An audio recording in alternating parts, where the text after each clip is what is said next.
നമ്മൾ നോക്കാൻ പോകുന്നത് ഹിസ്റ്ററിയിലെ ഏജ് ഓഫ് ഇൻഡസ്ട്രിയലൈസേഷൻ എന്ന് പറയുന്ന ചാപ്റ്ററിലെ പാർട്ട് 2 ഇൻഡസ്ട്രിയലൈസേഷൻ ഇൻ കോളനീസ് എന്ന് മുതൽ പറയുന്ന പാർട്ട് മുതൽ ബാക്കി ഫുള്ള് പാർട്ടാണ്.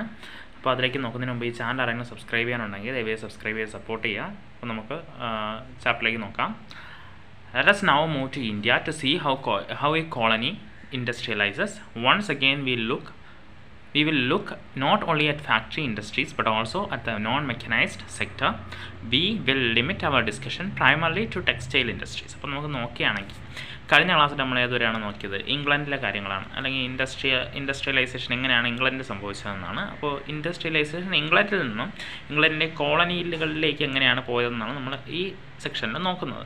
അപ്പോൾ കോളനി എന്ന് പറയുമ്പോൾ നമ്മൾ പ്രധാനമായിട്ടും ഇന്ത്യ എടുത്താണ് പരിശോധിക്കുന്നത്. ഇന്ത്യയിലെ ടെക്സ്റ്റൈൽ ഇൻഡസ്ട്രി അങ്ങനെയുള്ള കാര്യങ്ങളെയൊക്കെ എടുത്ത് പരിശോധിക്കുകയാണ്. ഇവിടെ ഫാക്ടറി ഇൻഡസ്ട്രിയെ മാത്രമല്ല, നോൺ മെക്കനൈസ്ഡ് ഫാക്ടറികളിലല്ലാതെ ഉള്ള ഇൻഡസ്ട്രികൾ അല്ലെങ്കിൽ ആ ഒരു സെക്ടറിനെയും നമ്മൾ ഇതിലേക്ക് നോക്കുന്നുണ്ട്.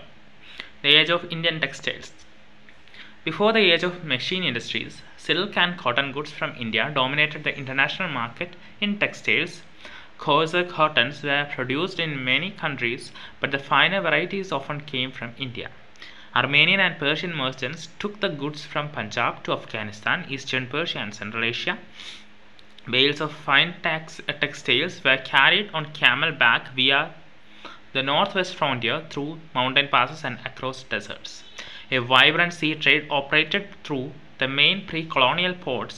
Surat on Gujarat coast connected India to the Gulf and Red Sea ports.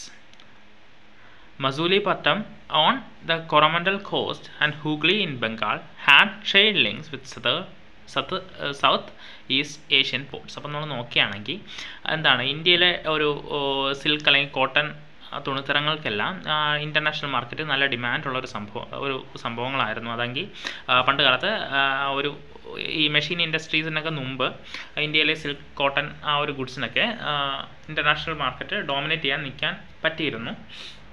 അപ്പോൾ എന്താണ് ഈ അർമേനിയയിൽ നിന്നും പേർഷ്യയിൽ നിന്നുമൊക്കെ ഉള്ള മെർച്ചൻസ് വന്നിട്ട് ഇവിടെ നിന്ന് പഞ്ചാബിൽ നിന്നും സാധനങ്ങൾ മേടിച്ച് അഫ്ഗാനിസ്ഥാനിലേക്കും ഈസ്റ്റേൺ പേർഷ്യയിലേക്കും സെൻട്രൽ ഏഷ്യയിലേക്കും ഒക്കെ കൊണ്ടുപോകാറുണ്ട്. അപ്പോൾ അവരെന്താണ് ചെയ്യുന്നത്? എങ്ങനെയാണ് ആ ഒരു ക്യാമലിൻ്റെ പുറത്തിങ്ങനെ വെച്ച് നോർത്ത് വെസ്റ്റ് ഫ്രോണ്ടിയർ വഴി മൗണ്ടൻ പാസസിലൂടെയും ഡെസേർട്സിലൂടെയൊക്കെ ഒരുപാട് ദൂരം കഷ്ടപ്പെട്ട് സഞ്ചരിച്ചാണ് കച്ചവടം നടത്തിയിരുന്നത്. അതിനൊപ്പം എന്താണ് ഒരു സീ ട്രേഡ് അല്ലെങ്കിൽ കടൽ മാർഗമുള്ള വ്യാപാരവും സ്ഥാപിക്കാൻ പറ്റി. സൂറത്തിൽ നിന്നും അങ്ങോട്ട് ഗുജറാത്തിലെ ഒരു കോസ്റ്റായ സൂറത്തിൽ നിന്നും ഒരു ഗൾഫിലേക്കും അതുപോലെ തന്നെ റെഡ് സീ പോർട്സിലേക്കും ഒക്കെ പോകാൻ സാധിച്ചു. മസൂലിപട്ടം അതുപോലെ തന്നെ ഹൂഗ്ലി എന്നീ ഒരു പ്രദേശങ്ങളിൽ അല്ലെങ്കിൽ ആ പോർട്സിൽ നിന്നൊക്കെ പുറത്തേക്കുള്ള കച്ചവടം നടക്കാനും സാധിച്ചു. A variety of Indian merchants and bankers were involved in this network of export trade. Financing production, carrying goods and supplying exporters, supplying merchants linked the port towns to the inland regions. They gave advances to weavers, procured the woven cloth from weaving villages and carried the supply to the ports. At the ports, the big shippers and export merchants had brokers who negotiated the price and bought goods from the supply merchants operating inland. അപ്പോൾ എങ്ങനെയാണ് ഇന്ത്യയിൽ ഒരുപാട് Indian മെർച്ചൻസും ബാങ്കേഴ്സും ഒക്കെ ഈ ഒരു export ട്രേഡിനെ ചുറ്റിപ്പറ്റി ഉണ്ടായിരുന്നു. അവരെന്ത് ചെയ്യും? ഈ പ്രൊഡക്ഷന് വേണ്ടി ആവശ്യമായ ഫിനാൻസിങ് നടത്തും, ഗുഡ്സും എക്സ്പോർട്ടേഴ്സിലേക്കൊക്കെ എത്തിക്കാനൊക്കെ സഹായിക്കും, അങ്ങനെയുള്ള കാര്യങ്ങളൊക്കെ ചെയ്യുമായിരുന്നു.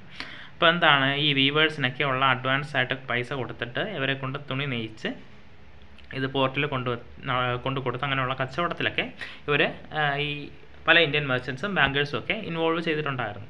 By the 1750 this network controlled by Indian merchants was breaking down. അപ്പോൾ 1750-കളായപ്പോൾ ഈ ഒരു ഇന്ത്യൻ മെർച്ചൻസ് അല്ലെ ഈ കച്ചവടം നിയന്ത്രിച്ചിരുന്നത് അത് എന്താണ് തകരാൻ തുടങ്ങി. The European companies gradually gained power, first securing a variety of concession from local courts, then the monopoly rights to trade. This resulted in a decline of the old ports of Surat and Hooghly, through which local merchants had operated. Exports from these ports fell dramatically. The credit that had financed the earlier trade began drying up, and local bankers slowly went bankrupt. In the last year of the 17th century, the gross value of trade that passed through Surat had been rupees 16 million. By the 1740s, it had slumped to rupees 3 million. അപ്പോൾ അതിനുശേഷം എന്താണ് സംഭവിച്ചതെന്ന് വെച്ചാൽ European companies ഇങ്ങനെ power അല്ലെങ്കിൽ ആ ഒരു അധികാരം യൂറോപ്യൻ കമ്പനീസ് നേടിയെടുക്കാൻ തുടങ്ങി. അവരാദ്യം ഈ ചെറിയ രാജകൊട്ടാരങ്ങളിൽ നിന്നൊക്കെ കൺസെഷൻ കിട്ടി. അതിനുശേഷം ഒരു കച്ചവടത്തിന് ആവശ്യമായ ഒരു മൊണോപ്പൊളി അല്ലെങ്കിൽ ഒരു കച്ചവട സാമ്രാജ്യം അവർ നേടിയെടുക്കുകയാണ്. അങ്ങനെ ഈ യൂറോപ്യൻസ് ഇതിലേക്ക് വന്നപ്പോൾ ഈ പഴയ തുറമുഖങ്ങൾ, സൂറത്ത് പോലുള്ള തുറമുഖങ്ങൾ, ഹൂഗ്ലി പോലുള്ള തുറമുഖങ്ങളെല്ലാം നശിക്കാൻ തുടങ്ങി. അവിടെ ഈ ഇന്ത്യൻ മെർച്ചൻസും ലോക്കൽ ബാങ്കേഴ്സും ഒക്കെ എന്താണ് ഫിനാൻസ് ചെയ്തിരുന്നവരൊക്കെ ബാങ്ക്രപ്റ്റ് ആയിട്ട് മാറി, അല്ലെങ്കിൽ അവർ വളരെ വലിയ നഷ്ടത്തിലേക്കൊക്കെ കൂപ്പുകുത്താൻ കാരണമായി. ഇപ്പോൾ നമ്മളവിടെ ഒരു കണക്ക് പറഞ്ഞിട്ടുണ്ട്. 17-ാം നൂറ്റാണ്ടിൻ്റെ അവസാന വർഷങ്ങളിൽ, അതായത് 1690-കളിലോ അങ്ങനെയൊക്കെ എന്താണ് സൂറത്ത് തുറമുഖത്തിൽ നിന്നും ഏകദേശം 16 മില്യൺ രൂപയുടെ മൂല്യമുള്ള വസ്തുക്കൾ എക്സ്പോർട്ട് ചെയ്യുമായിരുന്നു. പക്ഷേ 1740 ആയപ്പോൾ അത് 3 മില്യണിലേക്ക് വീഴുകയാണ് ചെയ്തത്. While Surat and Hooghly decayed, Bombay and Calcutta grew.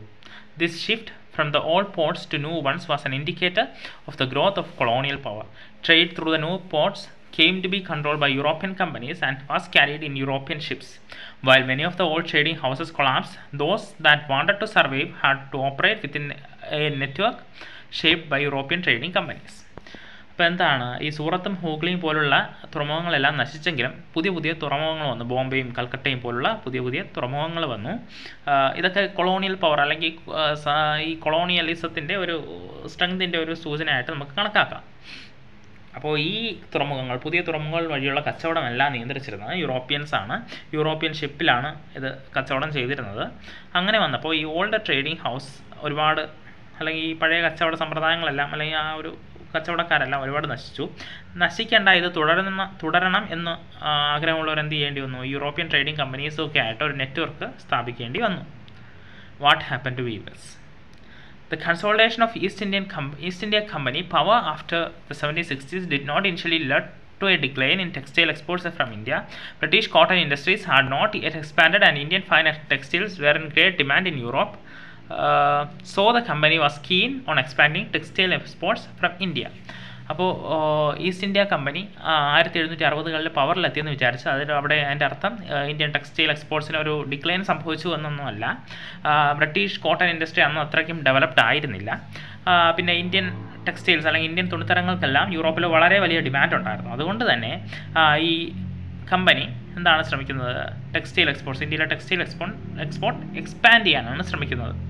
Before establishing political powers in Bengal and Carnatic in the 1760s and 1770s, the East India Company had found it difficult to ensure a regular supply of goods for export. The French, Dutch, Portuguese as well as the local traders competed in the market to secure woven cloth. So the weaver and supply merchants could bargain and try selling the produce to the best buyer. In their letters back to London, company officials continually complained of difficulties of supply and the high prices. എന്താണ്, ഈ ബംഗാളിലും കർണാട്ടിക് ആ ഒരു റീജിയനിലും ഒക്കെ power കിട്ടുന്നതിന് 1760-കളിലും 1770-കളിലും ഒക്കെ മുമ്പ് എന്താണ്, ഈ കമ്പനിക്ക് ഒരുപാട് സ്ട്രഗിൾസ് നേരിടേണ്ടി വന്നിട്ടുണ്ട്. അല്ലെങ്കിൽ ഈസ്റ്റ് ഇന്ത്യ കമ്പനിക്ക് ഒരുപാട് ബുദ്ധിമുട്ടുകൾ നേരിടേണ്ടി വന്നിട്ടുണ്ട്. ഫ്രഞ്ച്, ഡച്ച്, പോർച്ചുഗീസ് കച്ചവടക്കാർ അവിടെ ഉണ്ടായിരുന്നു, ലോക്കൽ ട്രേഡേഴ്സൊക്കെ ഉണ്ടായിരുന്നു. അപ്പോൾ അവരുമായിട്ടൊക്കെ കോമ്പീറ്റ് ചെയ്ത് വേണം ഇവർക്ക് കച്ചവടം നടത്താൻ. അപ്പോൾ എന്താണ്, ഇവർക്ക് ഈ വീവേഴ്സിനും സപ്ലൈ മെർച്ചൻസിനും ഒക്കെ ബാർഗെയിൻ ചെയ്ത് കൂടുതൽ പൈസ കിട്ടുന്നിടത്ത് കൊടുക്കാൻ പറ്റുമായിരുന്നു. അപ്പോൾ അന്നത്തെ കാലത്തെ ഈ ഒഫീഷ്യൽസിൻ്റെയൊക്കെ ലെറ്റേഴ്സിൽ നിന്നൊക്കെ മനസ്സിലാക്കാം, എന്താണ് ലണ്ടനിലേക്ക് അയക്കുന്ന ലെറ്റേഴ്സിൽ നിന്നൊക്കെ മനസ്സിലാക്കാം ഈ ഇതിൻ്റെ ഒരു ബുദ്ധിമുട്ടും ഹൈ പ്രൈസസും ഒക്കെ നമുക്ക് മനസ്സിലാക്കിയെടുക്കാം. However, once the East India Company established political power, it could assert a monopoly right to trade.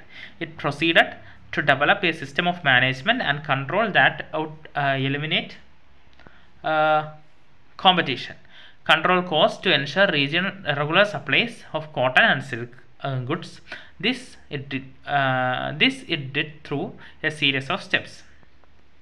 അപ്പോൾ East India Company political power നേടിയെടുത്തതിന് ശേഷം അവർക്കൊരു ട്രേഡ് മൊണോപ്പൊളി കിട്ടുകയാണ്. അപ്പോൾ അവർക്ക് എന്ത് ചെയ്യാൻ പറ്റി? ഒരു കോമ്പറ്റീഷനും ഈ പ്രൈസിൻ്റെ ഹൈ പ്രൈസും അങ്ങനെ, അല്ലെങ്കിൽ ഈ റെഗുലർ സപ്ലൈയുടെ കുറവും അങ്ങനെയുള്ള കാര്യങ്ങളുടെ എല്ലാം ആ ഒരു ബുദ്ധിമുട്ടുകളെല്ലാം അവർക്ക് മാറ്റിയെടുക്കാൻ സാധിച്ചു. First, the company tried to eliminate the existing traders and brokers connected with the cloth trade and established a more direct control over the weavers. It appointed a paid servant called the Gumastha to supervise weavers, collect supplies and examine the quality of cloth. അപ്പോൾ എന്താണ് ആദ്യം തന്നെ company ശ്രമിച്ചത് ആ ഒരു ഇപ്പോൾ നിലവിലുള്ള കച്ചവടക്കാരെയും ആ ഒരു ബ്രോക്കേഴ്സിനെയൊക്കെ ഒഴിവാക്കി ആ തുണി നെയ്യുന്ന ആൾക്കാരുമായിട്ട് ഒരു ഡയറക്റ്റ് കണക്ഷൻ ഉണ്ടാക്കാനാണ്. അതിനുവേണ്ടി ഒരു ഉദ്യോഗസ്ഥനെ നിയമിക്കുകയാണ്. ഗുമസ്ത എന്ന് പറയുന്ന ഒരു ഉദ്യോഗസ്ഥനെ നിയമിക്കുകയാണ്. അദ്ദേഹം എന്ത് ചെയ്യണം, ആ വീവേഴ്സിനെ സൂപ്പർവൈസ് ചെയ്യണം, പ്ലേസ് ആ ഒരു സാധനങ്ങൾ കളക്ട് ചെയ്യണം, ആ ക്ലോത്തിൻ്റെയൊക്കെ ക്വാളിറ്റിയൊക്കെ ചെക്ക് ചെയ്യണം.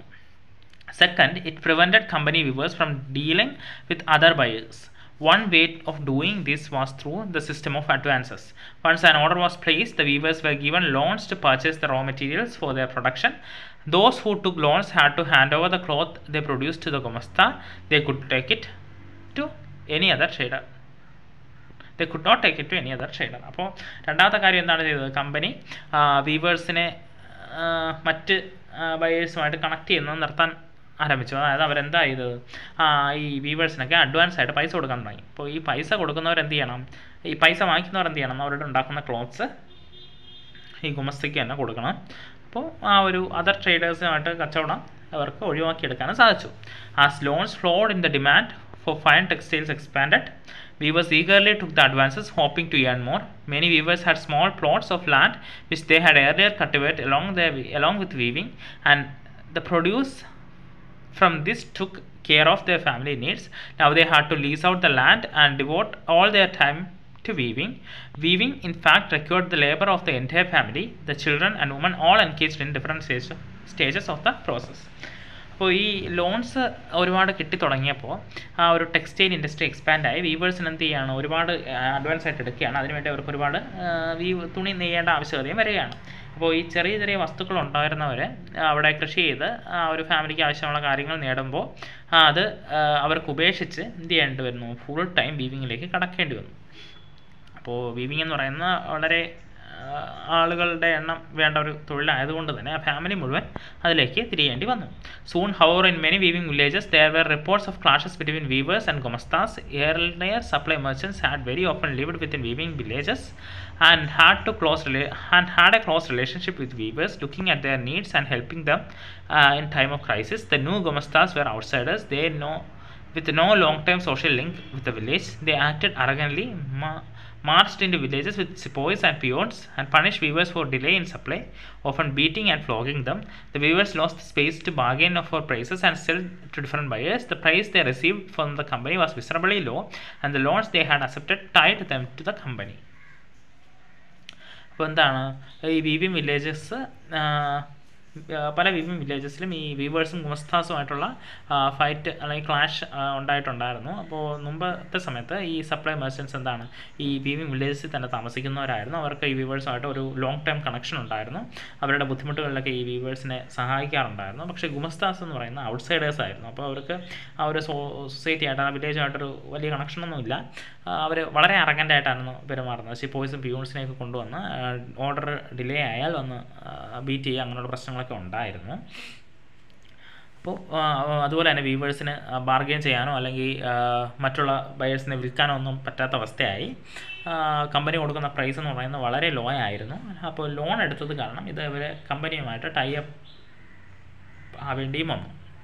In many places in Karnataka and Bengal, weavers deserted villages and migrated, setting up looms in other villages where they had some family relation. Elsewhere, weavers, along with the village traders, revolted, opposing the company and its officials. Over time, many weavers began refusing loans, closing down their workshops, and taking to agricultural labor.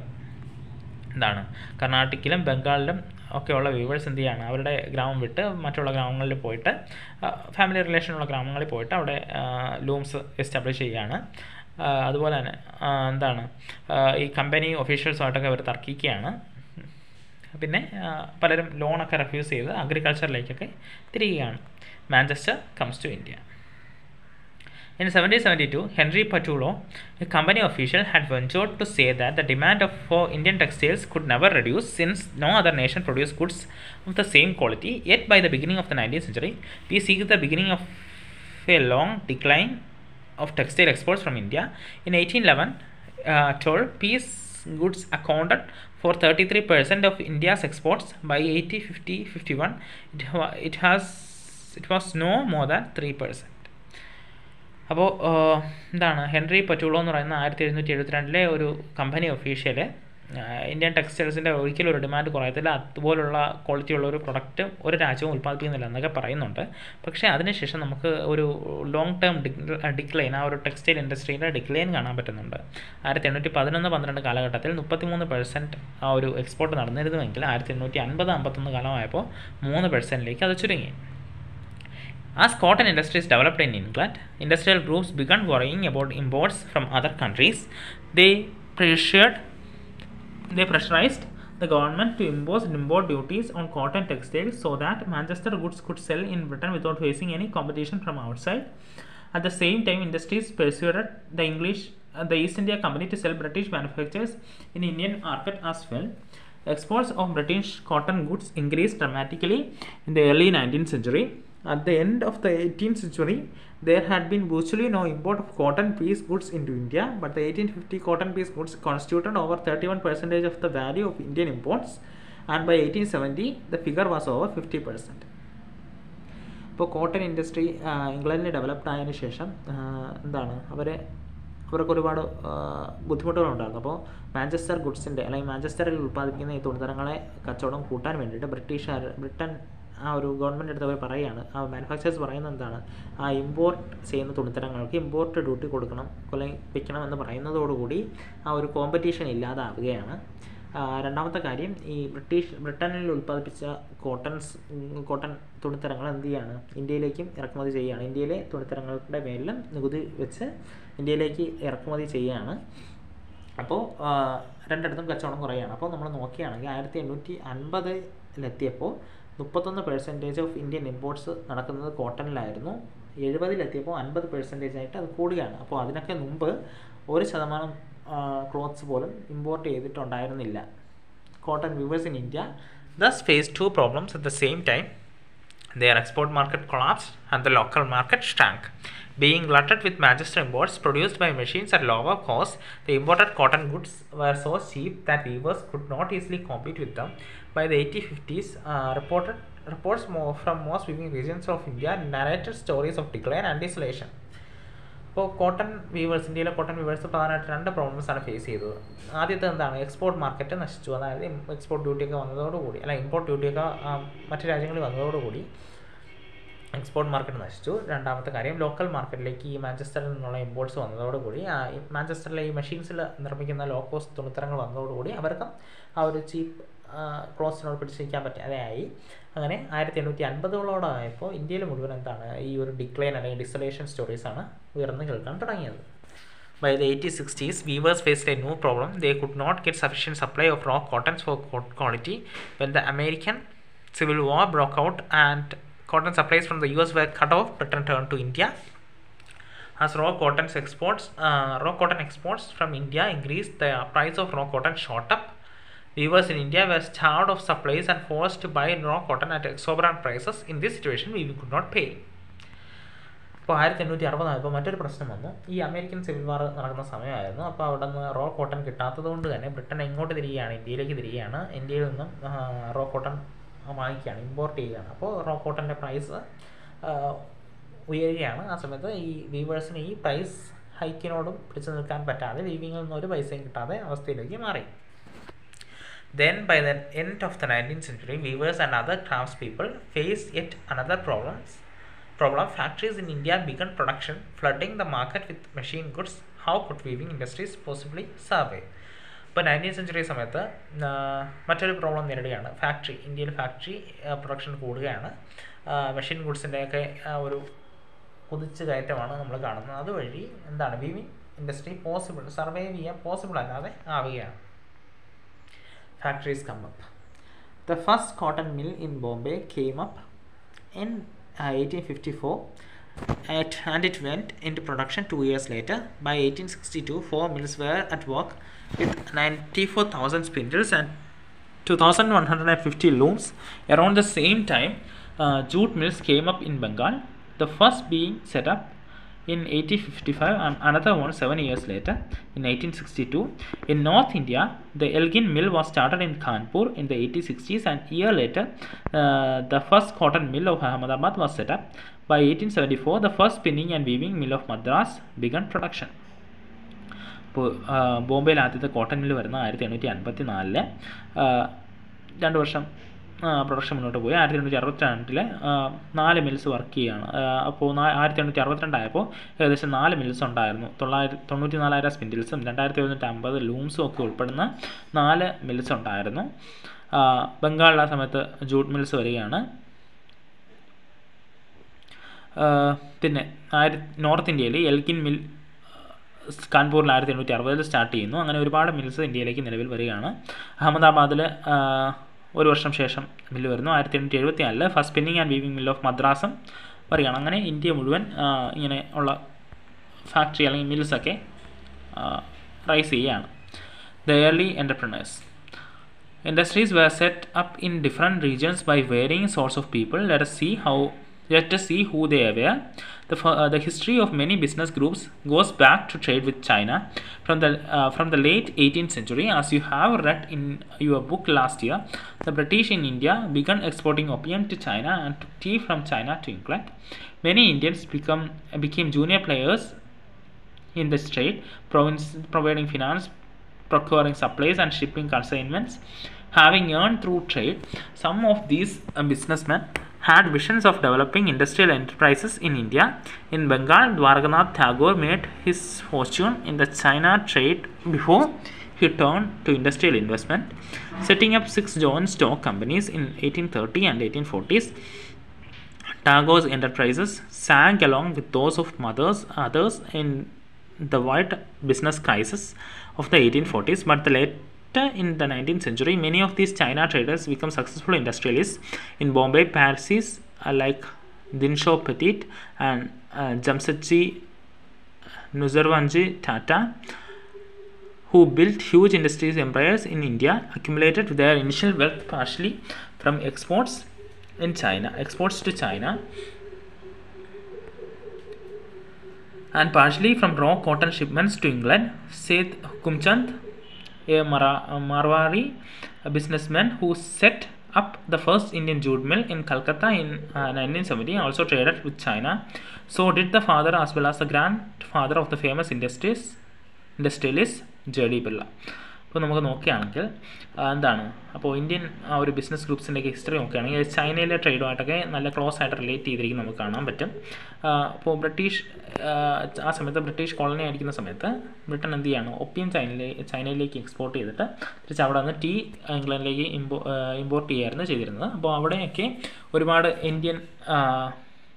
Indians ഇങ്ങനെ ബിസിനസ്സായിട്ടുണ്ടായിരുന്നു. അതായത് finance provide ചെയ്യുക, supplies procure ചെയ്യുക, shipment കൺസൈൻമെൻറ്റ്സ് അങ്ങനെയുള്ള കാര്യങ്ങളായിട്ടൊക്കെ ഉണ്ടായിരുന്നു. നമ്മൾ നോക്കുകയാണെങ്കിൽ ബംഗാളിലെ Dwarakanath Tagore China ട്രേഡിൻ്റെയൊക്കെ ഭാഗമായിട്ട് വളർത്തുന്ന ഒരാളായിരുന്നു. അദ്ദേഹം 6 ജോയിൻറ്റ് സ്റ്റോക്ക് കമ്പനീസൊക്കെ 1830-40 ഇടയ്ക്കൊക്കെ സ്ഥാപിക്കുന്നുണ്ട്. അതിനുശേഷം അദ്ദേഹത്തിൻ്റെ ബിസിനസ് ക്രൈസിസിലൊക്കെ അത് നശിക്കുന്നൊക്കെ ഉണ്ട്. 19th സെഞ്ച്വറീസ് ആയപ്പോൾ എന്താണ്, ചൈന ട്രേഡേഴ്സ് കുറച്ചുകൂടി സക്സസ്ഫുൾ ആയി തുടങ്ങി. ബോംബെയിൽ ദിൻഷോ പെറ്റീറ്റും അതുപോലെ തന്നെ ജംസെറ്റി ടാറ്റ കണക്കുള്ള ബിസിനസ്മെൻസൊക്കെ ഉയർന്നു വരികയാണ്. പിന്നെ സേത് ഹുക്കുംചന്ദ് ഒരു മാർവാടി ബിസിനസ്മാൻ, പിന്നെ ഇന്ത്യൻ ജൂട്ട് മിൽ അദ്ദേഹം 1917 കൽക്കത്തയിൽ സ്ഥാപിക്കുന്നുണ്ട്. പിന്നെ അങ്ങനെയുള്ള ഒരുപാട് കച്ചവടക്കാർ ഈ ചൈന ട്രേഡുമായിട്ട് ബന്ധപ്പെട്ടിരുന്നവർ ഡെവലപ്പ് ചെയ്ത് വരുന്നത് നമുക്ക് കാണാൻ pറ്റും. Capital was accumulated through other trade networks. Some merchants from Madras traded with Burma, while others had links with Middle East and East Africa. There were yet other commercial groups, but they were not directly involved in external trade. They operated within India, carrying goods from one place to another, banking money, transferring funds between crises and financing traders. When opportunities of investment in industries opened up, many of them set up factories. അങ്ങനെ അപ്പോൾ നമ്മൾ നോക്കുകയാണെങ്കിൽ ഒരുപാട് trade network അവർക്കുണ്ടായിരുന്നു. മദ്രാസിൽ ഉള്ളവരൊക്കെ ബർമയിലേക്ക് കച്ചവടം ചെയ്യുന്നുണ്ടായിരുന്നു. Middle ഈസ്റ്റിലും east ആഫ്രിക്കയിലും ഒക്കെ ലിങ്ക് ഉള്ളവരുണ്ടായിരുന്നു. അങ്ങനെ ഇരിക്കെ അവർ ഇന്ത്യയിൽ നിന്ന് ഓപ്പറേറ്റ് ചെയ്ത് അവർക്ക് ആവശ്യമായ സമയത്ത് എന്താണ് ഒരു ഇൻഡസ്ട്രി ഓപ്പൺ അപ്പ് ചെയ്യാൻ അവർ ശ്രമിക്കുകയാണ്.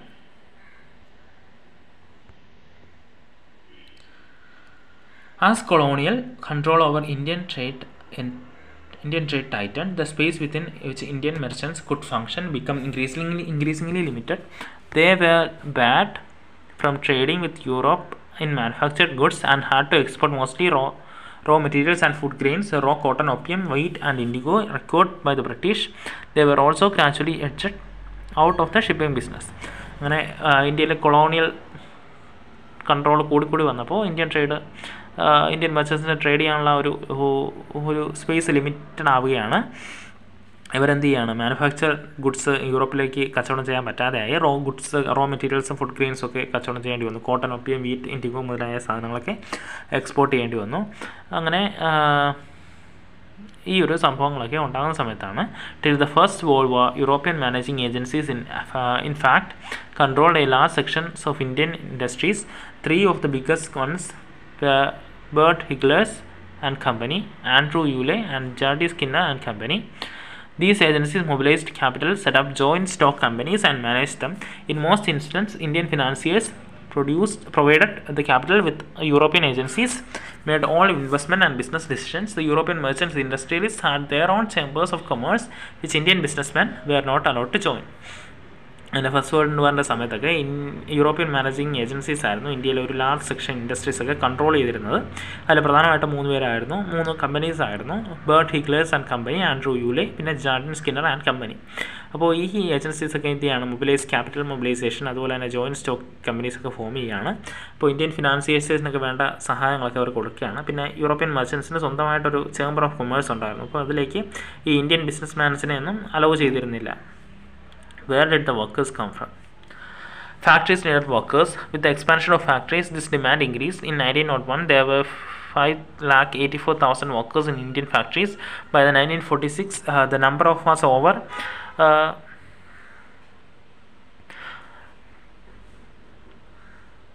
24,36,000. Where did the workers come from? അപ്പോൾ ഇന്ത്യയിലെ ഒരു വർക്കേഴ്സിൻ്റെ ആവശ്യകത ഈ കൂടി വരുന്നത് നമുക്ക് കാണാൻ പറ്റും. എവിടെ നിന്നാണ് വർക്കേഴ്സ് വരുന്നത് നമുക്ക് നോക്കാം. In most industrial regions workers come from the industry around. Peasants and artisans who found no work in the village went to the industrial centers in search of work. Over 50% of workers in Bombay cotton industries in 1911 came from the neighboring district of Ratnagiri, while the mills of Kanpur got most of their textile hands from the villages within the district of Kanpur. Most often, mill workers moved between the village and the city, returning to their village homes during the harvest and festivals. അപ്പോൾ industrial റീജിയൻസിന് ആവശ്യമായ വർക്കേഴ്സൊക്കെ അതിന് തൊട്ടടുത്തുള്ള ഡിസ്ട്രിക്റ്റിൽ നിന്നൊക്കെയാണ് വന്നിരുന്നത്. പെസൻസും ആർട്ടിസൻസും ഒക്കെ വില്ലേജിൽ വർക്കില്ലാതായപ്പോൾ industrial സെൻറ്റേഴ്സിൽ പോവുകയാണ് work അന്വേഷിച്ച്. അപ്പോൾ നമ്മൾ ബോംബെയിൽ കാര്യങ്ങൾ നോക്കുകയാണെങ്കിൽ ബോംബെയിൻ കോട്ടൺ ഇൻഡസ്ട്രിയിലെ ആവശ്യമായ വർക്കേഴ്സ് ഒരു 50% വർക്കേഴ്സും വന്നത് ആ തൊട്ടടുത്ത രത്നഗിരി എന്ന് പറയുന്ന ഡിസ്ട്രിക്റ്റിൽ നിന്നായിരുന്നു. കാൺപൂരിലുള്ള ടെക്സ്റ്റൈൽ ഹാൻഡ്സിന് വേണ്ടിയിരുന്ന ആ ഒരു സ്ഥലങ്ങളൊക്കെ ആൾക്കാരൊക്കെ എത്തിയിരുന്നത് കാൺപൂർ ഡിസ്ട്രിക്റ്റിൽ നിന്നായിരുന്നു. അങ്ങനെ ഒരു തൊട്ടടുത്ത ഗ്രാമങ്ങളിൽ നിന്നൊക്കെ ഉള്ള ആൾക്കാർ ഈ വില്ലേജിൽ നിന്നൊക്കെ ഈ ഇൻഡസ്ട്രിയൽ സെൻറ്റേഴ്സിലൊക്കെ വർക്കിന് ആവശ്യമായിട്ട് പോവുകയാണ്. Over time, as news of employment spread, workers traveled great distance in the hope of work in the mills. From the United Provinces, for instance, they went to work in the textile mills of Bombay and the jute mills of Calcutta.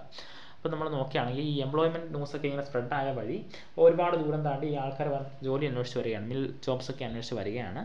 അപ്പോൾ United പ്രോവിൻസിൽ നിന്നൊക്കെ textile മിൽസിലേക്ക് ബോംബെയിലെയും കൽക്കത്തയിലെ jute മിൽസിലേക്കൊക്കെ ഒരുപാട് വർക്കേഴ്സൊക്കെ ഇങ്ങനെ വരികയാണ്. Getting jobs was also always difficult. Even when mills multiplied and the demand for workers increased, the number of seeking work were always more than the jobs available.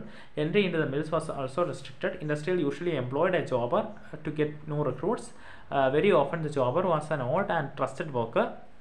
He got people from his village, ensured them jobs, helped them settle in the city, and provided them money in times of crisis.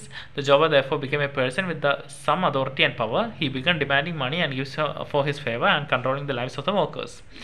അപ്പോൾ job കിട്ടുക എന്നുള്ള കാര്യം ഡിഫിക്കൽട്ടായി വന്ന സമയത്ത്, കാരണം ഈ മിൽസൊക്കെ multiply ചെയ്യുന്നുണ്ടെങ്കിലും വർക്കേഴ്സിൻ്റെ demand കൂടുന്നുണ്ടെങ്കിലും ഇതുപോലെ തന്നെ ജോബ് സീക്ക് ചെയ്ത് വരുന്നവരുടെ എണ്ണം അതിനേക്കാളും കൂടുതലായിരുന്നു. അപ്പോൾ ജോബിനേക്കാളും ജോബ് സീക്കേഴ്സിൻ്റെ എണ്ണം കൂടുതലായതുകൊണ്ട് തന്നെ ജോബ് കിട്ടുക വളരെ പാടുള്ള കാര്യമായിരുന്നു.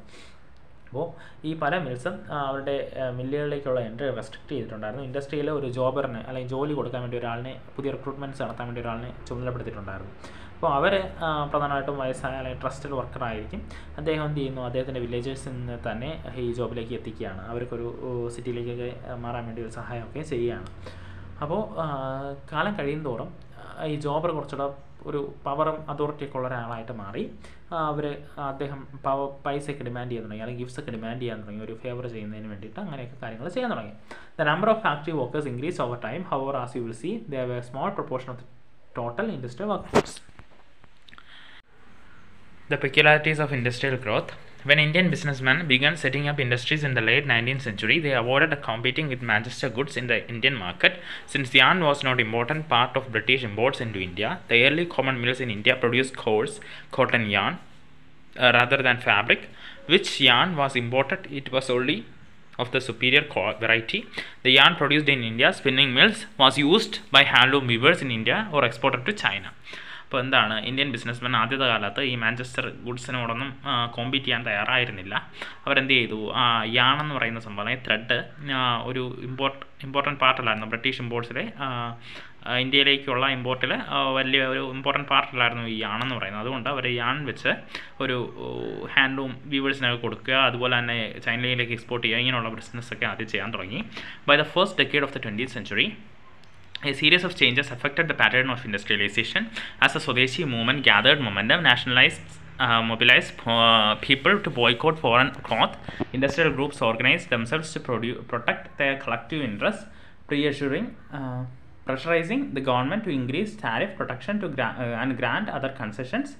From 1906, moreover, the export of Indian yarn to China declined since produce from China and Japanese mills flooded the Chinese market. So industrialists in India began shifting from yarn to cloth production. Cotton piece goods production in India doubled between 1900 and 1912. അപ്പോൾ ആദ്യത്തെ 20th സെഞ്ചുറിയുടെ ആദ്യ decadal എന്താണ് ഒരു വലിയ changes നമുക്ക് കാണാൻ പറ്റി. സ്വദേശി മൂവ്മെൻറ്റിനൊരു ഒരു മൊമെൻറ്റം കിട്ടിയത് വഴി ഫോറിൻ ക്ലോത്തൊക്കെ ബോയ്ക്കോട്ട് ചെയ്യുക എന്നുള്ള തീരുമാനത്തിലേക്ക് നാഷണലിസ്റ്റ് അല്ലെങ്കിൽ സ്വദേശി മൂവ്മെൻറ്റിലേക്ക് വന്നതോടുകൂടി ഈ വിദേശ തുണിത്തരങ്ങളെല്ലാം ഉപയോഗിക്കാതെ ആൾക്കാരെ ബോയ്ക്കോട്ട് ചെയ്യാൻ തുടങ്ങി. അപ്പോൾ ഇത് കാരണം ഗവൺമെൻറ് പ്രഷർ ആവുകയാണ്. എന്താണ്, താരിഫ് പ്രൊട്ടക്ഷനും അതുപോലെ തന്നെ മറ്റുള്ള കൺസെഷനും ഒക്കെ കൊടുക്കാൻ ഗവൺമെൻറ് നിർബന്ധിതരാകുന്നു. 1906 ഇന്ത്യൻ യാണിൻ്റെ എക്സ്പോർട്ട് ചൈനയിലേക്കുള്ള എക്സ്പോർട്ട് ഡിക്ലൈൻ ചെയ്യുകയാണ്.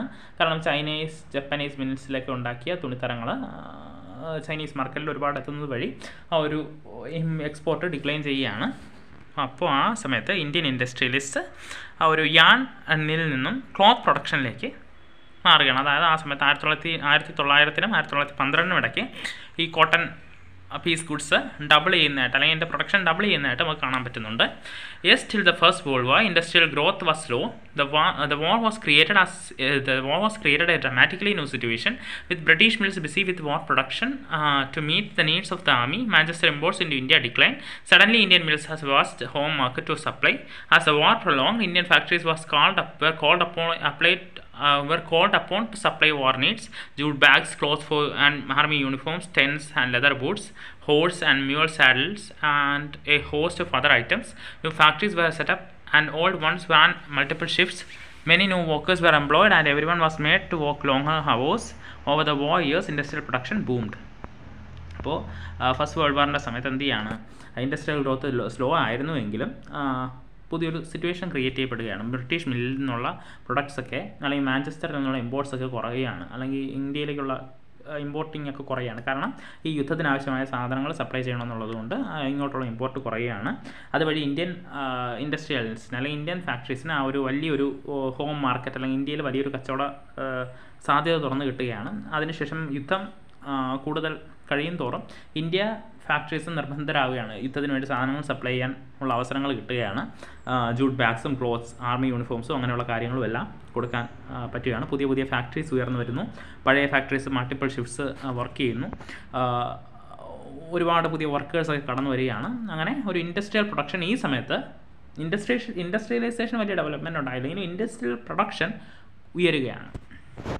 After the war, Manchester could never recapture its old position in the Indian market. Unable to modernize and compete with the US, Germany and Japan, the economy of British crumbled after the war. Cotton production collapsed and exports of cotton cloth from Britain fell dramatically. Within the colonies, local industrialists gradually consolidated their position, substituting foreign manufacturers and capturing the home market. അപ്പോൾ ഈ യുദ്ധത്തിന് ശേഷം മാഞ്ചസ്റ്ററിന് ആ ഒരു old position തിരിച്ചു പിടിക്കാൻ പറ്റിയില്ല. US ആയിട്ടോ ജർമ്മനിയായിട്ടോ ജപ്പാനുമായിട്ടോ ഒന്നും ഒരു മോഡേണൈസ് ഒരു കോമ്പീറ്റ് ചെയ്ത് നിൽക്കാനൊന്നും പറ്റിയില്ല. അങ്ങനെ ഒരു ബ്രിട്ടൻ ക്രംബിൾഡ് ആവുകയാണ്, ബ്രിട്ടൻ ഒന്ന് തകരുകയാണ്, കോട്ടൺ പ്രൊഡക്ഷൻ കൊളാപ്സ് ചെയ്യുകയാണ്, എക്സ്പോർട്ട് ഓഫ് കോട്ടൺ ക്ലോത്ത് കുറയുകയാണ്. അപ്പോൾ കോളനീസ് തന്നെ പുതിയ ലോക്കൽ ഇൻഡസ്ട്രിയലിസ്റ്റിനൊക്കെ ഇത് ഡെവലപ്പ് ചെയ്യാനുള്ള ഒരു സമയമായിട്ട് മാറുകയാണ്. Small scale industries predominate. While factory industries grew steadily after the war, large industries formed only a small segment of the economy. Most of them, about 67% in 1911, were located in Bengal and Bombay. Over the rest of the country, small scale production continued to predominate. Only a small proportion of the total industrial labor force worked in registered factories, 5% in 1911 and 10% in 1931. The rest worked in small workshops and household units, often located in alley and bylanes, invisible to the passerby. Factory industries നല്ല രീതിയിൽ ഉയരുന്ന സമയത്ത് പക്ഷേ large scale industries ഒന്നും അധികം ഇക്കണോമിയിലേക്ക് supply ചെയ്യുന്നില്ല. 1911 67% എന്താണ് ബംഗാളിലും മുംബൈയിലും ആയിരുന്നു ലൊക്കേറ്റ് ചെയ്തിരുന്നത് ഈ ഫാക്ടറി ഇൻഡസ്ട്രി. ആ സമയത്ത് നമുക്ക് കാണാൻ പറ്റുന്നതെന്ന് വെച്ചാൽ ഈ ഒരു ടോട്ടൽ ഇൻഡസ്ട്രിയൽ ലേബർ അല്ലെങ്കിൽ ഇൻഡസ്ട്രിയൽ ലേബേഴ്സിൻ്റെ ഒരു സ്മോൾ പ്രൊപ്പോർഷൻ മാത്രമായിരുന്നു ഈ രജിസ്റ്റേഡ് ഫാക്ടറീസ് ഒക്കെ വർക്ക് ചെയ്യുന്നത്. 1911 5%, 1931 10% മാത്രമായിരുന്നു വർക്ക് ചെയ്യുന്നത്. ബാക്കിയുള്ള തൊഴിലാളികളെല്ലാം സ്മോൾ വർക്ക്ഷോപ്സിലും ഹൗസ് ഹോൾഡ് യൂണിറ്റ്സിലും ഒക്കെ ആയിരുന്നു വർക്ക് ചെയ്യാറ്. In fact, in some instances, handicrafts production actually expanded in the 20th century. This is true even in the case of the handloom sector that we have discussed. While cheap machine-made thread wiped out the spinning industry in the 19th century, the weavers survived despite problems. In the 20th century, handloom cloth production expanded steadily, almost trebling between 1900 and 1940. അപ്പോൾ ഈ സമയത്ത് handicraft പ്രൊഡക്ഷനൊക്കെ expand ചെയ്യുന്നതായിട്ട് നമുക്ക് കാണാൻ പറ്റി. ഈ handloom അല്ലെങ്കിൽ കൈത്തറി തുണിത്തരങ്ങളെല്ലാം ഉയരുകയാണ്.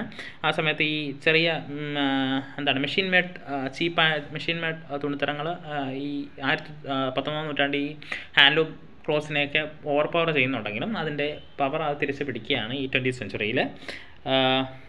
This was partially because of technological changes. Handicraft people adopt new technology that helps them improve production without excessively pushing up costs. So by the second decade of the 20th century, we find weavers using looms with a fly shuttle. This increased productivity per worker, speeded up production and reduced labor demand. By 1941, over 35% of handlooms in India were fitted with fly shuttles. In regions like Travancore, Madras, Mysore, Cochin, Bengal, the corporation was 70 to 80%. There were several other small innovations that helped weavers improve their productivity and compete with mill sector. അപ്പോൾ ഇതിന് കാരണമായത് ഒരു technological changes ആയിരുന്നു. അതായത് ഇപ്പോൾ fly ഷട്ടിലുള്ള ഈ looms വെച്ച് work ചെയ്യുന്ന സമയത്ത് ഈ വർക്കേഴ്സിന് ഒരു വർക്ക് എഫിഷ്യൻസി കൂടുകയാണ്. വർക്കറിന് കുറച്ച് വർക്കർ വെച്ച് തന്നെ ഒരുപാട് ക്ലോത്ത്സ് പ്രൊഡ്യൂസ് ചെയ്യാൻ പറ്റുകയാണ്. അങ്ങനെ കോസ്റ്റ് കൂടാതെ തന്നെ ഒരുപാട് ക്ലോത്ത്സ് പ്രൊഡ്യൂസ് ചെയ്യാൻ പറ്റുന്ന സാഹചര്യമായി. 1941 ആയപ്പോൾ 35% ഹാൻഡ്ലൂംസ് ഇന്ത്യയിൽ ഫ്ലൈ ഷട്ടിൽസ് ഫിറ്റ് ചെയ്തു. ട്രാവൻകൂറിലും മദ്രാസിലും മൈസൂറിലും കൊച്ചിയിലും ബംഗാളിലും ഒക്കെ ഇങ്ങനെ ഒരു വലിയൊരു മാറ്റം കാണുകയാണ്. അങ്ങനെ ഒരു മിൽ സെക്ടറുമായിട്ട് കോമ്പീറ്റ് ചെയ്യാൻ ഈ ഹാൻഡ്ലൂം സെക്ടറിനെ പറ്റി. Certain groups of weavers were in the better position than others to survive with the competition with the mill industries. Amongst weavers, some produced coarse cloth, while others who finer varieties. The coarser cloth was bought by the poor and its demand fluctuated violently. In times of bad harvests and famines, when the rural poor had little to eat, their cash income disappeared. They could not possibly buy cloth. The demand of the finer varieties brought well-to-do was more stable. The rich could buy these even when the poor starved. Famines did not affect the sale of Banarasi or Baluchari saris. Moreover, as you have seen, mill could not imitate specialized weavers. Saris with woven borders and famous lungis and handkerchiefs of Madras could not be easily displaced by mill production. അപ്പോൾ ചില വീവേഴ്സൊക്കെ better പൊസിഷനിലായിരുന്നു. കാരണം എന്ന് വെച്ചാൽ ഇപ്പോൾ weavers തന്നെ രണ്ട് തരത്തിൽ തുണി നെയ്യുന്നവരുണ്ടായിരുന്നു. കോഴ്സ് ക്ലോത്തും അതുപോലെ ഫൈനർ വെറൈറ്റീസും വയ്ക്കുന്നവരുണ്ടായിരുന്നു. കോഴ്സർ ക്ലോത്ത്സ് എന്താണ് പാവപ്പെട്ടവരാണ് വാങ്ങിച്ചുകൊണ്ടിരുന്നത്. അതിൻ്റെ ഡിമാൻഡ് പലപ്പോഴും ഫ്ലക്ച്വേറ്റഡ് ആയിട്ട് കാണാൻ പറ്റുമായിരുന്നു. കാരണം കാലാവസ്ഥ മോശമാവുക അല്ലെങ്കിൽ കച്ചവടം കുറയുക അല്ലെങ്കിൽ കൃഷി നശിക്കുക എന്നുള്ള സമയങ്ങളിലൊന്നും ഈ പൂറിന് ഈ ക്ലോത്ത് വാങ്ങിക്കാൻ പറ്റിയിരുന്നില്ല. ആ സമയത്ത് കോഴ്സ് ക്ലോത്ത്സിൻ്റെയൊക്കെ ഡിമാൻഡ് വളരെ വലിയ രീതിയിൽ കുറയുകയാണ്. അപ്പോൾ ഫൈനർ ക്ലോത്ത്സ് എന്ന് പറയുന്നത് അതൊരു റിച്ച് ആൾക്കാർ വാങ്ങിക്കുന്നതുകൊണ്ട് തന്നെ അത് എല്ലാ സമയത്തും ഒരേ ഒരു സ്റ്റഡി ഗ്രോത്ത് നമുക്ക് കാണാൻ പറ്റുമായിരുന്നു. പിന്നെ ഈ സമയത്ത് മിൽ ആ ഒരു സെക്ടറിന് ഹാൻഡ്ലൂം സെക്ടറായിട്ട് പിടിച്ചിരിക്കാൻ പറ്റില്ല. കാരണം എന്ന് വെച്ചാൽ ഇപ്പോൾ സാരി വിത്ത് ഊവൺ ബോർഡേഴ്സ് ഉള്ള സാരീസ്, അതുപോലെ തന്നെ ഫേമസ് ലുങ്കീസും ഹാൻഡ് കർച്ചീഫ്സും മദ്രാസിലേക്ക് അങ്ങനെയുള്ള കാര്യങ്ങളിലോടൊന്നും പിടിച്ചിരിക്കാൻ പറ്റില്ല. കാരണം എന്ന് വെച്ചാൽ ഈ സ്പെഷ്യലൈസ് വ്യൂവേഴ്സ് ഉണ്ടാക്കുന്ന ഒരു ക്ലോത്ത്സ് പലതും പല ടൈപ്പ് ആയതുകൊണ്ട് തന്നെ ഈ മിൽ പ്രൊഡക്ട്സിന് അതിനോടൊപ്പം എത്താൻ പറ്റിയില്ല. Weavers and other craftspeople who continued to expand production through the 19th century did not necessarily prosper. They lived hard lives and worked long hours. Very often the entire household, including all women and children, had to work various stages of the production process, but they were not simply remnants of past times. In the age of factories, their life and labor was integral to the production of industrialization. അപ്പോൾ വീവേഴ്സിനും crafts പീപ്പിളിനും ഇതൊക്കെ കേൾക്കുമ്പോൾ വലിയൊരു നേട്ടം ഉണ്ടായെന്ന് നമുക്ക് വിചാരിക്കാമെങ്കിലും അങ്ങനെയൊന്നും സംഭവിച്ചിരുന്നില്ല. അവർ കഷ്ടപ്പാടിൽ തന്നെയായിരുന്നു. ആ ഫാമിലി ചിലപ്പോൾ മുഴുവൻ വർക്ക് ചെയ്യേണ്ടി വന്നതിനെ, അല്ലെങ്കിൽ എല്ലാ ഫാമിലി മെമ്പേഴ്സും വർക്ക് ചെയ്യേണ്ടി വരുമായിരുന്നു ഈ ക്ലോത്ത്സ് ഒക്കെ നിർമ്മിക്കാൻ വേണ്ടിയിട്ട്. പക്ഷേ ഇങ്ങനെയൊക്കെയാണെങ്കിലും ഈ ഒരു ഇൻഡസ്ട്രിയലൈസേഷൻ ഇതൊരു ഇൻ്റഗ്രൽ പാർട്ടായിട്ട് മാറിയിരുന്നു. അപ്പോൾ നമുക്കിവിടെ ആ ഒരു ലാർജ് സ്കെയിൽ ഇൻഡസ്ട്രീസിൻ്റെ ആ ഒരു സെക്ടർ കാണാം. ബംഗാളും ബോംബെയും വളരെ വലുതായിരുന്നു നമുക്ക് കാണാം. Madras, central provinces, Bihar, United provinces, Punjab, എവിടെയൊക്കെ ഒരു ഇൻഡസ്ട്രിയൽ സെക്ടർ ഉണ്ടെന്ന് നമുക്ക് മനസ്സിലാക്കാം. അടുത്ത മാർക്കറ്റ് ഫോർ ഗുഡ്സ് ആണ്. We have seen how British manufacturers attempted to take over the Indian market and how Indian weavers and craftsmen, traders and industrialists resisted colonial controls, demanded tariff protection, created their own spaces and tried to extend the market of their produce. അപ്പോൾ നമുക്കിവിടെ നമ്മൾ ഇതുവരെ കണ്ടത് എങ്ങനെയാണ് British മാനുഫാക്ചേഴ്സും അതുപോലെ തന്നെ Indian മാർക്കറ്റും തമ്മിലുള്ള ക്ലാഷ് ആണ്. But when new products are produced, people have to be persuaded to buy them. They have to feel like using the products. How was it done? One way in which new consumers were created is through advertisement. As you know, advertisement make products appear desirable and necessary.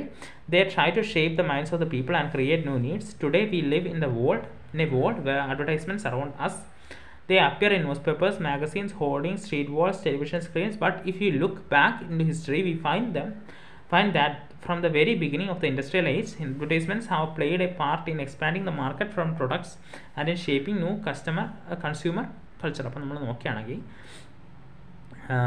ഈ advertisements വഴിയൊക്കെ പുതിയ പുതിയ products ആൾക്കാരിലേക്ക് എത്തിക്കുക, അല്ലെങ്കിൽ newspaper, magazine, hoarding, street walls, television screen, ഇതുവഴിയൊക്കെ ആളുകളിലേക്ക് പുതിയ പുതിയ പ്രൊഡക്ട്സ് എത്തിച്ചേരുക. അതുപോലെ തന്നെ ഒരു പുതിയ കൺസ്യൂമർ കൾച്ചർ ഡെവലപ്പ് ചെയ്തെടുക്കാനും ഈ ഇൻഡസ്ട്രിയൽ ഏജിൽ തുടക്കം കുറിക്കുകയാണ്. When Manchester industrialists began selling cloth in India, they put labels on the cloth bundles. The label was needed to make the place of manufacture and the name of the company familiar to the buyer. The label was also to be a mark of quality. When buyers saw "Made in Manchester" written in bold and the label, they were expected to feel confident about buying the cloth. ഇപ്പോൾ എന്താണ് ഈ Manchester industrialist clothes ഇന്ത്യയിൽ sale ചെയ്തപ്പോൾ അവർ പുതിയൊരു തന്ത്രം കൊണ്ട് തുടക്കം കുറിക്കുകയാണ്. Labels അല്ലെങ്കിൽ ക്ലോത്ത് ബണ്ടിൽസിൽ ലേബിൾ ചെയ്യുക എന്നുള്ള തന്ത്രം കൊണ്ടുവരികയാണ്. അതായത് ആ സമയത്ത് ആ മാനുഫാക്ചറിങ് എവിടെ ചെയ്തതാണെന്നും അതുപോലെ തന്നെ ആ ഒരു കമ്പനിയും എല്ലാവരിലേക്ക് എത്തിച്ചേർക്കാൻ വേണ്ടിയാണ് ഇങ്ങനെ ചെയ്തത്. അപ്പോൾ അവർ ബോൾഡായിട്ട് എഴുതിയിട്ടുണ്ടായിരുന്നു "മെയ്ഡ് ഇൻ മാഞ്ചസ്റ്റർ". അപ്പോൾ ഇത് കാണുമ്പോൾ ബയേഴ്സിലൊരു കോൺഫിഡൻസ് ഉണ്ടാവുകയാണ്, ഇത് വാങ്ങിക്കാം, ഇത് നല്ല ക്ലോത്ത് ആണെന്നൊക്കെ ഒരു കോൺഫിഡൻസ് ഉണ്ടാകാനും ഇത് ഒരു സാഹചര്യമായി. ഇപ്പോൾ ഇവിടെ രണ്ട് ഇമേജസ് തന്നിട്ടുണ്ട്. മാഞ്ചസ്റ്റർ ലേബൽ ഈ early 20th സെഞ്ച്വറിയിലുള്ള ലേബലാണ്. അപ്പോൾ ഇവിടെ ഒരു ദൈവങ്ങളുടെയൊക്കെ ഇമേജ് കാണിച്ചിട്ട് അത് "മെയ്ഡ് ഇൻ മാഞ്ചസ്റ്റർ", ആ ഒരു മാഞ്ചസ്റ്ററിലാണ് ഇത് പ്രൊഡ്യൂസ് ചെയ്തതെന്നുള്ള കാര്യങ്ങളും, അതുപോലെ തന്നെ Maharaja Ranjith on Manchester label, അവിടെ നമുക്ക് ആ ഒരു മാഞ്ചസ്റ്റർ ലേബലിനകത്ത് അല്ലെങ്കിൽ മാഞ്ചസ്റ്ററിലാണ് പ്രൊഡ്യൂസ് ചെയ്തതെന്ന് കാണിക്കുന്ന രീതിയിലുള്ള ലേബിൾസൊക്കെ നമുക്ക് കാണാൻ പറ്റുമായിരുന്നു. അങ്ങനെയുള്ള ലേബലിംഗ് തന്ത്രം ഈ സമയത്ത് അവർ ഉപയോഗിക്കാൻ തുടങ്ങി. But labels did not only carry words and text, it also carried images and were often beautifully illustrated. If you look at these old labels, we can have some ideas of the mind of the manufacturers, their calculation and the way they appeal to the people. അപ്പോൾ ഇവിടെ എന്താണ് manufacturers അല്ലെങ്കിൽ ആ സമയത്ത് labels ആയിട്ട് text മാത്രമല്ല, പകരം എന്താണ് ഒരു ഇമേജസും അതായിട്ട് ഉപയോഗിച്ചിട്ടുണ്ടായിരുന്നു. Images of Indian gods and goddesses regularly appeared on these labels. It was as if association with gods have gave divine approval to goods being sold. The imprinted images of Krishna or Saraswati was also intended to make the manufacturer from a foreign land appear somewhat familiar to Indian people. അപ്പോൾ ഈ സമയത്ത് പ്രധാനമായിട്ടും Indian ദൈവങ്ങളുടെയും ദേവതമാരുടെയൊക്കെ images ആയിരുന്നു ഈ ഒരു ലേബലിൽ ഉപയോഗിച്ചിരുന്നത്. കാരണം അതൊരു ആൾക്കാരിലേക്ക് ആ ഒരു പെട്ടെന്ന് വിൽപ്പന നടത്താൻ വേണ്ടിയാണ് ഇങ്ങനെ ചെയ്തിരുന്നത്.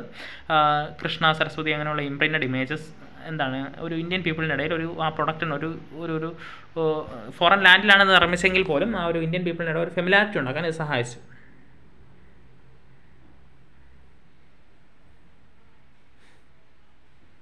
By the late 19th century, manufacturers were printing calendars to popularize their products. Unlike newspapers and magazines, calendars were used even by people who could not read.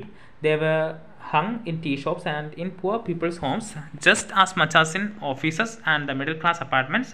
And those who hung the calendars had to see the advertisement day after day, through the year. In these calendars, once again, we see the figures of gods being used to sell new products. അപ്പോൾ എന്താണ് അതിനുശേഷം ഈ manufacturers ഈ calendars produce ചെയ്യാൻ തുടങ്ങി. കലണ്ടേഴ്സിൽ എന്താണ് ഈ ഒരു പ്രൊഡക്ട്സിൻ്റെ വലിയ പരസ്യങ്ങൾ കാണും. അപ്പോൾ ഇത് എല്ലാ വായിക്കാൻ അറിയാത്തവരും ഇത് യൂസ് ചെയ്യുന്നതുകൊണ്ട് തന്നെ എല്ലാ സ്ഥലത്തും എല്ലാ വർഷവും ഇത് ആ ഒരു അഡ്വർടൈസ്മെൻറ്റ് എന്ന നിലയ്ക്ക് കിടക്കാൻ തുടങ്ങി. Like the images of gods, figures of important personages of emperors and nawabs adorned advertisement and calendars. The message very often seemed to say, if you respect the royal figure, then respect this product. When the product was being used by kings or produced under royal command, the quality could not be questioned. അപ്പോൾ എന്താണ് ദൈവങ്ങളുടെ ഇമേജിന് പുറമെ ഈ വലിയ രാജാക്കന്മാരുടെ നവാബ്സിൻ്റെയൊക്കെ ഇമേജൊക്കെ അതിൽ illustrate ചെയ്യാൻ തുടങ്ങി. ആ സമയത്ത് ഈ റോയൽ ഫിഗറിനെ ഡിസ്റെസ്പെക്റ്റ് ചെയ്യാൻ ആരും തയ്യാറാവത്തില്ല, ആ പ്രൊഡക്റ്റ് റെസ്പെക്റ്റ് ചെയ്ത് വാങ്ങിക്കുമെന്നൊക്കെയുള്ള ചിന്തയാണ് ഇതിന് കാരണം. അപ്പോൾ റോയൽ പ്രൊഡക്ട്സ് ആകുമ്പോൾ തന്നെ അതിന് നല്ല ക്വാളിറ്റി കാണുമെന്നുള്ള ചിന്തയും ഉണ്ടാവാൻ തുടങ്ങി. When Indian manufacturers advertised, the nationalist message was clear and loud. If you care for the nation, then buy products that Indian produce. Advertisement become a vehicle of the nationalist message of the Swadeshi. അപ്പോൾ അതിനുശേഷം നാഷണലിസ്റ്റും ഈ advertisement use ചെയ്യുകയാണ്. ഇന്ത്യക്കാരാണെങ്കിൽ Indian products വാങ്ങിക്കുക എന്നുള്ളതൊക്കെ advertisement മുന്നോട്ട് കൊണ്ടുവരികയാണ്.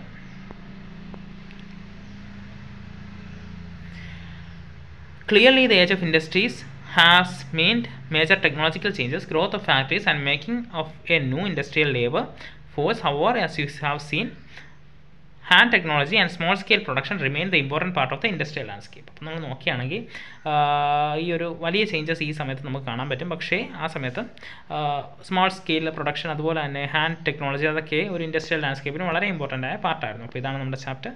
Thank you.